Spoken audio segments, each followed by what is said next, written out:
دیکھو ماشاءاللہ آج آپ کے ہاں قرآن ختم ہوا. یہ قرآن ہے کیا؟ ہم کیوں پڑھتے ہیں، کیوں سنتے ہیں؟ انگریز تو نہیں پڑھتا نہ وہ سنتا ہے. آپ مجھے ایک بات بتاؤ، کوئی چیز ضروری ہو تو انگریز اس کو چھوڑ سکتا ہے؟ اچھا جب ہاں یا نہ میں کچھ سوال پوچھوں تو جواب دینا. ویکسین بہت ضروری تھی نا کورونا کی، سب سے پہلے کس نے لگائی؟ انگریز نے. ایجاد کس نے کی؟ انگریز نے. اچھا جی، سفر انسان کے لیے مشکل ہو گیا تھا تو ٹرین کا ایجاد ہونا ضروری تھا، ضروری کام تھا نا، تو کس نے ایجاد کی ہے؟ انگریز نے. اور وہ جو ہمارے یہاں پٹریاں بچھا کے گیا اب تک ہم نے انہی پہ گزارا کیا ہوا ہے. تو سارے ضروری کام تو وہ کرتا ہے انگریز. ہواؤں میں انسان کے لیے اڑنا بہت ضروری تھا، آبادی بڑھ گئی تھی تو سفر کو آسان بنانا تھا، تو اس کے لیے ہوائی جہاز بہت ضروری تھا، تو یہ ضروری کام تھا. تو اس میں پہل کس نے کی ہے؟ انگریز نے. اور اس نے کر کے دکھایا. آپ جہاز بھی وہی بناتے ہیں. جو لوگ معذرت کے ساتھ ایک عمر کے بعد انسان گنجا ہونا شروع ہو جاتا ہے، سر پہ بال لگوانا بہت ضروری ہے. آج کل ہیئر ٹرانسپلانٹیشن کا عمل ہو رہا ہے، یہ ایجاد کس نے کیا؟ بولو نا، انگریز نے. یہ ابھی ہماری ایجاد نہیں ہے. تو ہر ضروری کام کون کر رہا ہے؟ انگریز. سوال پیدا ہوتا ہے اگر قرآن ہمارے لیے اتنا ضروری ہے تو اس کو انگریز کو اس میں آگے ہونا چاہیے تھا نا. کیا خیال ہے بھائی؟ کسی ضروری کام میں ہم آگے نہیں ہیں. تراویح میں اللہ کا شکر ہے ہم کہاں ہوتے ہیں؟ کسی حد تک آگے ہوتے ہیں، یہ اللہ کا فضل ہے. تو کیا ہے قرآن میں ایسا جو ہے بہت ضروری لیکن انگریز کی اس کی طرف توجہ نہیں؟ یہ سوال پیدا ہوتا ہے کہ نہیں ہوتا؟ یا تو معاذ اللہ نقل کفر نباشت، قرآن ضروری ہے ہی نہیں. اگر ضروری ہوتا تو انگریز اس میں ہم سے آگے ہوتا. یا تو قرآن ضروری نہیں ہے تو پھر ہم کیوں پڑھیں بھائی؟ ہم تراویح میں کیوں سنیں؟ اپنے بچوں کو کیوں پڑھائیں؟ اور بات بات پہ قرآن کی قسمیں کیوں اٹھوائیں ہم؟ یا قرآن ضروری ہے تو کیوں ضروری ہے؟ کیا ہے اس میں ایسی بات جو ہمیں دوسری کتابوں میں نہیں ملتی؟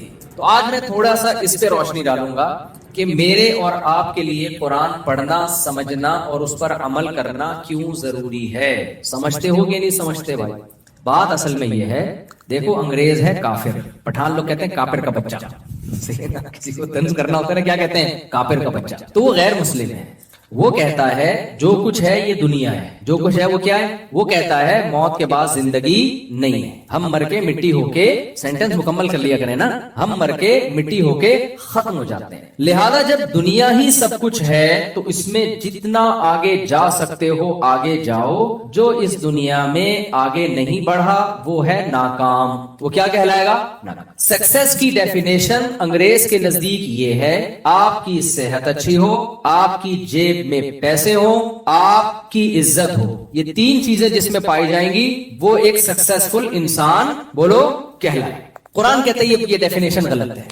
سکسیس ہونے کی یہ ڈیفینیشن کیا ہے؟ بولو نا، غلط ہے. قرآن نہیں مانتا اس کو. قرآن کہتا ہے قارون کے پاس پیسہ بل گیٹ سے بھی زیادہ تھا، قارون کی صحت اتنی اچھی تھی آج کل اتنی ہو نہیں سکتی، اور اس کی عزت بھی اتنی تھی کہ جب وہ جاہو جلال کے ساتھ نکلا کرتا تھا نا اپنی سواریوں کو پروٹوکول کے ساتھ، لوگ اسے دیکھ کے کہتے تھے یا لیت لنا مثل ما اوتی قارون، کاش ہمیں وہ کچھ ملتا جو کس کو ملا ہے؟ قارون. جو غریب لوگ تھے نا، ہم جیسے، یعنی ہم جیسے مراد ہم پاکستانیوں جیسے بے روزگار جو پیٹرول کے ترسے ہوئے اور پتہ نہیں کیا کیا چیزیں ابھی مہنگی ہونے والی ہیں. یعنی مہنگائی میں چینی شارٹ ہوتی ہے، پیٹرول شارٹ ہوتا ہے، اب بیویاں بھی شارٹ ہونے لگی ہیں.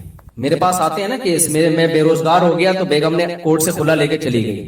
میں نے کہا لے بھائی، بے روزگاری میں ایک پیٹرول شارٹ ہونے کا غم تھا، چینی شارٹ ہونے کا غم تھا، آٹا شارٹ ہو رہا تھا، بیویاں بھی کیا ہو رہی ہیں؟ کیونکہ بے روزگار آدمی کے ساتھ اس کی بیوی بھی نہیں رہتی کوٹ سے کھلا لو نکلو پتلی گلی سے، اللہ سوائے اس محلے کی خواتین کے یا جو میرا بیان سن رہی ہے ان کے علاوہ کی بات کر رہا ہوں. تو اب مسئلہ یہ ہے کہ اللہ کہتے ہیں کہ قارون کے پاس تو سب کچھ بہت زیادہ تھا، لیکن کیا قارون کامیاب تھا اللہ کی نظر میں؟ بولو نا، نہیں تھا. ہمارے نبی صلی اللہ علیہ وسلم، محمد صلی اللہ علیہ وسلم کے پاس دنیا کا کچھ بھی نہیں تھا. 40 دن گھر میں آپ کے چولہا نہیں جلا. آپ سمجھتے ہو شاید گیس کا انتظام نہیں تھا، یہ لکڑیوں کا انتظام نہیں تھا اس لیے چولہا نہیں جلا. بات اصل میں ہے کہ جلانے کے لیے جو کھانا ہوتا ہے نا، جو پکایا جاتا ہے، وہ کھانے کا انتظام نہیں تھا. چولہا بھی تھا، لکڑیاں بھی تھیں، پکائے کیا اس پہ؟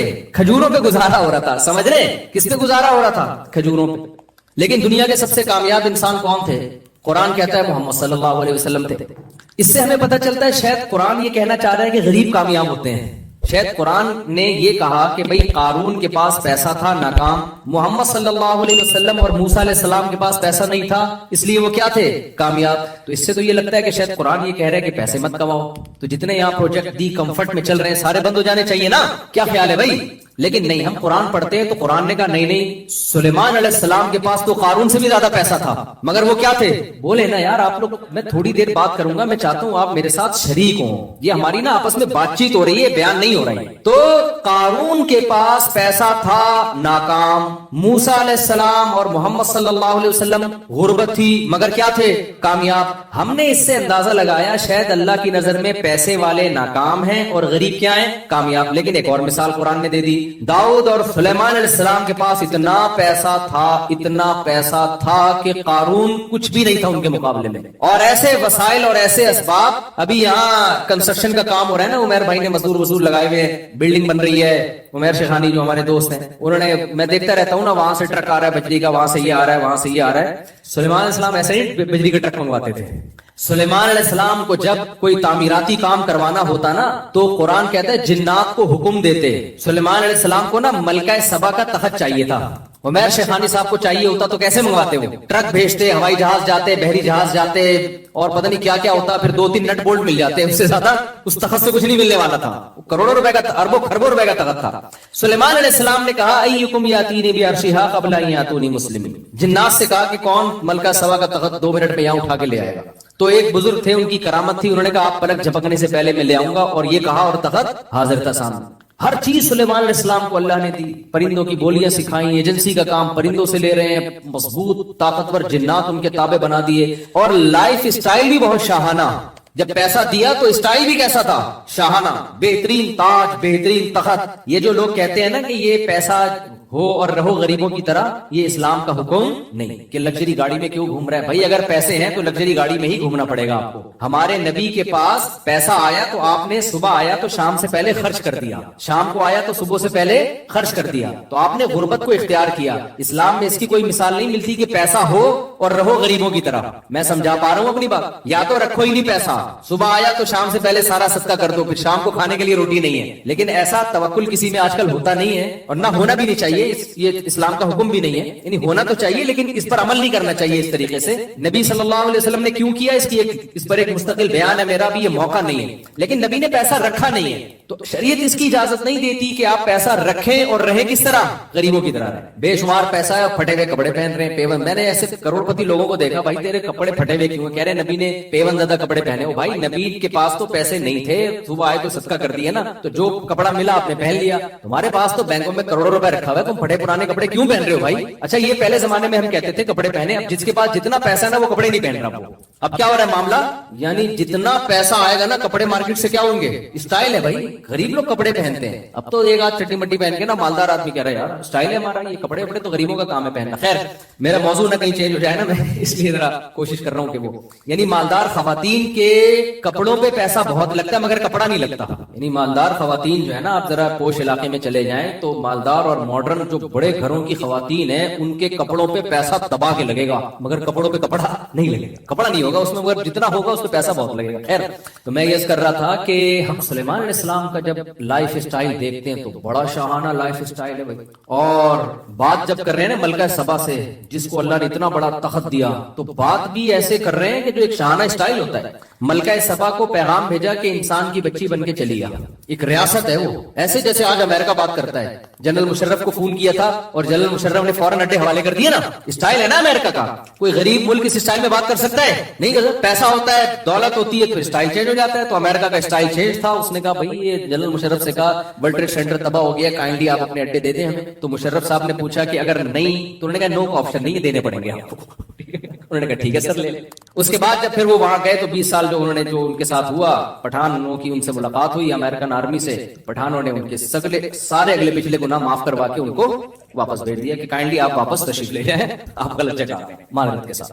تو خیر جو کائنڈلی جو ہے نا, یہ دونوں میں جو ہوا یہ بڑا خطرناک کائنڈلی ہوا ہے. یہ وہ والا کائنڈلی نہیں ہے جو ہم کر رہے ہوتے ہیں. یہ کائنڈلی کیا ہے, بڑا ڈینجرس قسم کا کائنڈلی ہے. جیسے انہوں نے مشرف کو کہا کائنڈلی اڈے چاہیے ہمیں, چاہیے کا مطلب کیا ہے, یہ کائنڈلی ہم نے ویسے شو کے لیے لگا دیا ہے. تو جب وہ امریکہ افغانستان گیا تو انہوں نے بھی کہا کائنڈلی آپ واپس تشریف لے جائیں. ٹھیک ہے نا, تو واپس تشریف لے گئے. خیر بین الاقوامی حالات میں زیادہ تبصرہ نہیں کرتا کیونکہ ہم تو غریب لوگ ہیں. امریکہ نے ایک دفعہ میرے بیان پہ مجھے کائنڈلی کہہ دیا,